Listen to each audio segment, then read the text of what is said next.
তুমি সরল অঙ্কের কঠিন সূত্র, যার আচরণবিধি আমি কখনোই মিলাতে পারিনি। তুমি ছন্দপতন হওয়ার পরেও স্মরণীয় এক ছন্দ। তুমি মীমাংসিত হয়েও যেন চিরকালের দ্বন্দ্ব। জীবনে এত হোঁচট খেয়েছি যে এখন আর দুঃখের সময় খুব একটা ব্যথা অনুভব করি না। সে তার পরিবারের একটি কসমও ভাঙতে পারে নাই, অথচ আমার কত শত কসমের সমাপ্তি ঘটিয়ে অন্যের হয়ে গেল। কেউ পাওয়ার জন্য হাহা করে, আর কেউ পেয়েও মূল্য দেয় না। মানুষের ভালোবাসা আদায় করা অনেক সহজ। একমাত্র মানুষই আছে যাদেরকে কথার মাধ্যমে আপন করা যায়, ভালোবাসা যায়, কাছে টানা যায়, আবার সেই কথা দিয়ে দূরে ছুঁড়ে ফেলা যায়। মানুষের শরীরের সবথেকে সুন্দর অংশ হলো মন। সেটাই যদি নোংরা হয় তবে সুন্দর চেহারা দিয়ে কী হবে? যার আছে সে যদি তাতে সন্তুষ্ট না হয়, সে আরও পেলে সন্তুষ্ট হবে না। যে বাবা হারায় তার অর্ধেক পৃথিবী হারিয়ে যায়।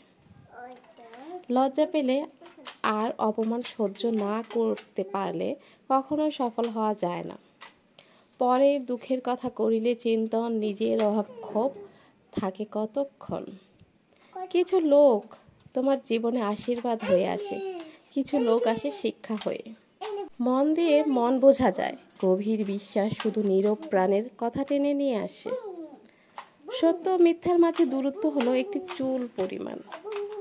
লোকের মুখ বন্ধ করার চেয়ে নিজের কান বন্ধ করো, জীবন ভালো হয়ে যাবে।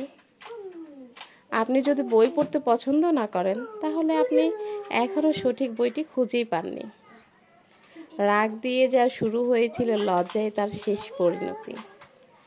কল্পনা শক্তি জ্ঞানের চেয়েও বেশি গুরুত্বপূর্ণ। জ্ঞান সীমিত, কিন্তু কল্পনা পৃথিবীটাকে প্রদক্ষিণ করে। মা মানেই সুন্দর, সেটা আমার হোক বা তোমার। সব মানুষেরই একদিন ডানা হয়, তখন আর উড়ার মতো আকাশ থাকে না। যে অজুহাত তৈরিতে দক্ষ, সে সাধারণ কোনো কাজেই দক্ষ হয় না। বৃষ্টি থেমে গেলে ছাতাটাও বোঝা মনে হয়, কারণ মানুষ উপকারীকে মনে রাখে না। আমার কাছে চরিত্রহীন শব্দের অর্থ যে কথা দিয়ে কথা রাখে না। দায়িত্ব জিনিসটা বড়ই অদ্ভুত। যে পালন করে সে সবসময় দোষী হয়, আর যে এড়িয়ে চলে সে শুধু লম্বা লম্বা জ্ঞান দিয়ে যায়। বিশ্বাস খুব অসাধারণ একটি জিনিস, যেটা থাকলে হাজার খারাপ মানুষকেও খুব আপন মনে হয়, আর না থাকলে হাজার ভালো মানুষকেও খুব পর মনে হয়। আঘাত থেকেই জেদ জন্মায়, আর জেদ থেকেই সফলতা।